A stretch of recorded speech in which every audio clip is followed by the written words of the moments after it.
வணக்கம் நண்பர்களே. ஒருவரை பார்த்த 7 வினாடியில நீங்க யாரு, உங்கள் குணம் என்பதை அடுத்தவர்கள் தீர்மானித்து விடுகிறார்கள் என்று சொன்னால் நீங்கள் நம்புவீர்களா? நீங்கள் ஒரு வார்த்தை கூட பேச வேண்டியதில்லை. உங்கள் உடல் மொழி, அதாவது பாடி லாங்குவேஜ், அவர்களுக்கு எல்லாவற்றையுமே சொல்லிவிடும். இன்னைக்கு நாம பார்க்க போறது த பவர் ஆஃப் நான் வெர்பல் கம்யூனிகேஷன், அதாவது பேசாமல் ஒருவரை புரிஞ்சுக்கிற ஒரு விஷயத்தை பற்றி பேச போகிறோம். ஒருத்தரை பார்த்த உடனே அவரை உங்கள் வசப்படுத்துவது எப்படி? ஒரு நேர்காணலிலோ அல்லது ஒரு முக்கியமான சந்திப்பிலோ உங்கள் ஆளுமையை எப்படி நிலைநிறுத்துவது?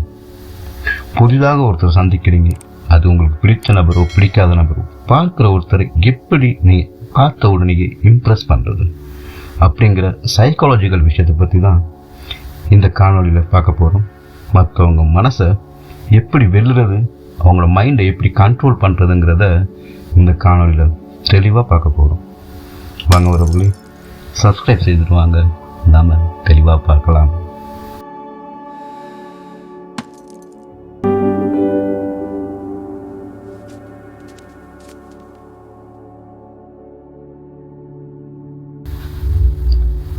முதல்ல நாம் பார்க்க போவது கண்கள்.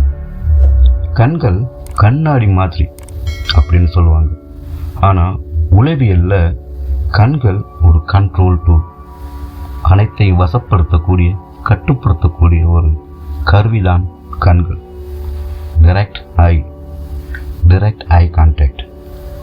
நீங்கள் ஒருத்தர் பேசும்போது 60-70 விழுக்காடு அதிகமான நேரம் அவங்களோட கண்களை பார்த்தே பேசுங்க. இது உங்கள் தன்னம்பிக்கையை, உங்களோட கான்ஃபிடென்ஸ் லெவலை அவங்களுக்கு வெளிப்படுத்தும். அடுத்தது ட்ரையாங்கிள் டெக்னிக், அதாவது முக்கோண பார்வை அப்படின்னு சொல்லுவாங்க.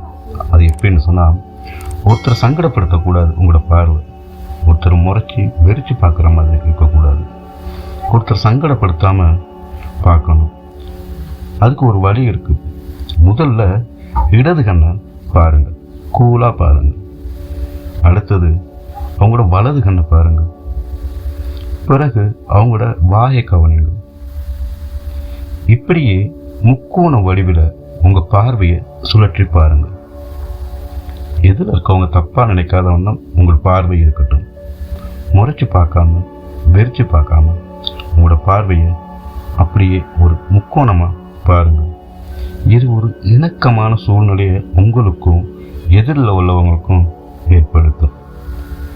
அடுத்தது அதிகார பார்வைன்னு சொல்லுவாங்க. ஒரு விவாதத்தில் நீங்கள் ஜெயிக்க வேணும் அப்படின்னு சொன்னால் அவங்க கண்களை பார்ப்பதை நிறுத்தக்கூடாது.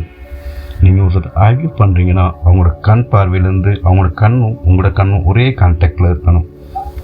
அங்கேருந்து உங்களோட பார்வையை நீங்கள் விலக்கிக்க கூடாது. யார் முதல்ல பார்வையை திருப்புறாங்களோ அவங்களே அந்த உரையாடலில், ஆர்கியூமெண்ட்டில் பின்வாங்குறவங்க, அதாவது பேக் அடிக்கிறவங்களாம் இருப்பாங்க. முதல்ல உங்களோட பார்வையை நீங்கள் அவங்ககிட்ட வச்சு பேசும்போது எப்போ உங்களோட பார்வையை பின்வாங்காதீங்க. எதிரி உங்களோட பார்வையை பார்த்துட்டு அவரே பின்வாங்குவாங்க. அடுத்தது மிரரிங் டெக்னிக். அடுத்தடுத்து மிக மிக முக்கியமான ஒரு சைக்கலாஜிக்கல் ஹேக். இதன் பெயர் மிரரிங். மனிதர்களுக்கு தங்களை போலவே இருப்பவங்களை பிடிக்கும். அது உங்களுக்கு தெரியுமா? உங்களை போலவே எதிரில் ஒருத்தர் இருந்தால் அவங்கள ரொம்ப பிடிக்கும்.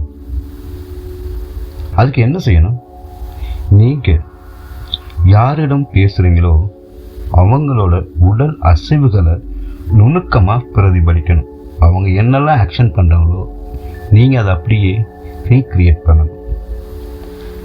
அவங்க கைகளை கட்டிக்கிட்டா சில நொடிகள் கழித்து நீங்களும் கைகளை கட்டிக்கலாம். ஆனால் அது அவங்களுக்கு தெரியாத மாதிரி, அவங்க அதை உணராத மாதிரி நீங்கள் அவங்களோட மேனரிசத்தை நீங்கள் லைட்டாக ஃபாலோ பண்ணலாம். அவங்க மெதுவாக பேசுனா நீங்களும் மெதுவாக பேசுங்க. இது எப்படி வேலை செய்யுதுன்னு நினைக்கிறீங்க? நீங்கள் இதை செய்யும்போது அவங்களோட ஆழ்மனம், அதாவது சப்கான்ஷியஸ் மைண்ட் ஒரு செய்தியை அவங்களுக்கு சொல்லுது. இவர் என்னை போன்றவர், இவரை நம்பலாம் அப்படி. எச்சரிக்கையாக இருக்கணும் இது செய்யும்போது. இதை மிக வெளிப்படையாக செய்யக்கூடாது. நீங்கள் செய்கிற இந்த டெக்னிக்ஸ் எல்லாம் வெளிப்படையாக செய்யக்கூடாது. அவங்களுக்கு தெரிஞ்சால் நீங்கள் அவங்களை கேலி செய்கிற மாதிரி நினைப்பாங்க. இது ஒரு நிழல் போல இருக்கு. அப்படி இருக்கக்கூடாது. அவங்கள கேலி செய்கிற மாதிரி இருக்கவே கூடாது. ஆனால் அதை நீங்கள் அழகாக இது ஒரு டெக்னிக்காக கையாளுங்க. கொஞ்ச நேரத்திலேயே, ஒரு சில நொடிகளிலேயே அவங்களோட மனசை உங்கள் கண்ட்ரோலுக்குள்ளே நீங்கள் கொண்டு வந்துடலாம். இப்போ நம்ம பார்க்க போகிறது பர்சனாலிட்டி. உங்களோட பர்சனாலிட்டியை எதில் உள்ளவங்க புரிஞ்சுக்கணும் இல்லையா? ஸோ பேசும்போது உங்களை மற்றவங்க ஒரு தலைவனாக பார்க்கணும். உங்களை எதில் பேசுகிறவங்க உங்களை ஒரு லீடர் மாதிரி, ஒரு தலைவனை போல பார்க்கணும். அப்படி பார்க்கணும்னா உங்கள் தோரணை, அதாவது உங்களோட போஸ்டர் ரொம்ப முக்கியம். இது உங்களுடைய இடத்தை கைப்பற்றுற மாதிரி, புரியுதா? அவங்களுக்குள்ளே நீங்கள் உங்களை எஸ்டாப்ளிஷ் பண்ணுறீங்க. அப்போ தான் உங்களால் அவங்கள கண்ட்ரோல் பண்ண முடியும். பலவீனமானவங்க தான் கூனி குறுகி கை கட்டிக்கிட்டு நிற்பாங்க. ஆனால் நீங்கள் அப்படி இருக்கக்கூடாது. ரொம்ப நிமிர்ந்து உங்களோட பாடியை வந்து ரொம்ப நிமிர்ந்து, பார்வை ஸ்ட்ரைட்டாக, கை கட்டக்கூடாது. கையெல்லாம் வெளியில் விட்டு கூலாக இருக்கணும். முகத்தில் எந்த ஒரு டென்ஷன் இல்லாமல் நீங்கள் தான் அங்கே ஒரு கிங் மாதிரி உங்களோட தோற்றம் இருக்கணும். ஆனால் பலமானவங்க வந்து அதிக இடத்தை பயன்படுத்துவாங்க. உட்காரும்போது கைகளை விரித்து வச்சு உட்காருவாங்க. கவனிச்சிருப்பீங்க. ஒரு நாற்காலிலையோ ஒரு இருக்கையில் உட்காரும்போது அவங்க அந்த நாற்காலி அந்த இருக்கையவே நல்லா ஆக்கிரமித்து உட்கார்ந்துருப்பாங்க. நீங்கள் கவனிச்சிருப்பீங்க. முதுகு தண்டு நேராக இருக்கும். ஸ்பைன் நேராக வச்சு உட்கார்ந்துருப்பாங்க. கூன் போட்டு உட்கார்றது உங்களை பயத்தை காட்டும். அதனால் எப்போதுமே நீங்கள் நிமிர்ந்து உட்காருங்க. யாருடைய எதிரில் உட்கார்ந்தாலும் நிமிர்ந்து உட்காருங்க. ஒரு ஆசனம், ஒரு இருக்கையில் அமரும்போது இருக்கையை முழுமையாக கவர் பண்ணி உட்காருங்க. நாற்காலியோட நுனியில் உட்காராது தவிர்த்துக்கோங்க. அது உங்களை சந்தேகமான, உங்களை ஒரு தன்னம்பிக்கை இல்லாத ஒரு நபராக காட்டும். கை கடிகாரம் மற்றும் கைகள். பேசும்போது உங்கள் கை வந்து மற்றவங்களுக்கு தெரியும்படி இருக்கணும். கைகளை மறைச்சி வச்சுக்கிட்டு எதையோ ஒழுக்கி வச்சுக்கிட்டு பேசுகிற மாதிரிலாம் இருக்கக்கூடாது. உள்ளங்கை காட்டி பேசுவது நேர்மையின் அடையாளம். சிலர் பார்த்தீங்கன்னா அவங்களுக்கு உள்ளங்கை அசைச்சி அப்படி பேசுவாங்க. ஸோ அது வந்துட்டு ரொம்ப அழகாகவும் இருக்கும். அது ஆக்ஷன் வந்து ரொம்ப எல்லோரும் ரசிக்கும்படியும் இருக்கும். அது எல்லோரையுமே கவர்ந்து இழுக்கும்.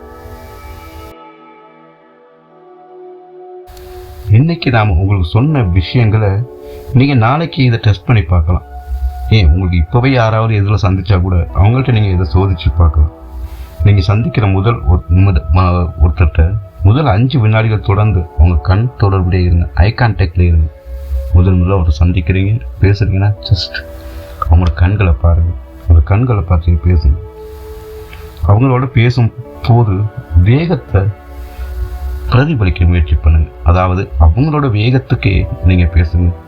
நீங்கள் ஒரு ஸ்பீட்லையும் அவங்க ஒரு ஸ்பீடில் இருக்கக்கூடாது. உங்கள் எதிரில் உள்ளவங்க என்ன வேவ்லென்த்தில் பேசுகிறாங்களோ அதே ஸ்பீடில் நீங்களும் பேசுங்க.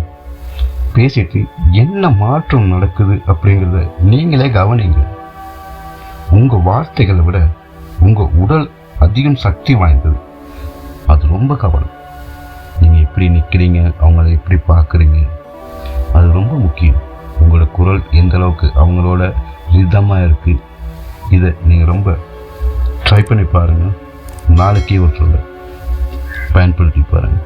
எப்படி இன்னொருத்தர் உங்களால் கண்ட்ரோல் பண்ண முடியும் அப்படிங்கிறத இந்த சீரியஸாக நம்ம தொடர்ந்து பார்ப்போம். இந்த காணொலியில் தொடர்ந்து வர காணொலியில் இது வெறும் ஆரம்பம்தான். அடுத்த பகுதியில் உங்கள் பேச்சு மூலம் உங்களோட கம்யூனிகேஷன் ஸ்கில், அதை எப்படி இன்னொருத்தர் ஹேக் பண்ணுறது, அவங்கள ஒருத்தர் எப்படி உங்கள் வழிக்கு கொண்டு வரது அப்படிங்கிறத பற்றியெல்லாம் விரிவாக பார்ப்போம்.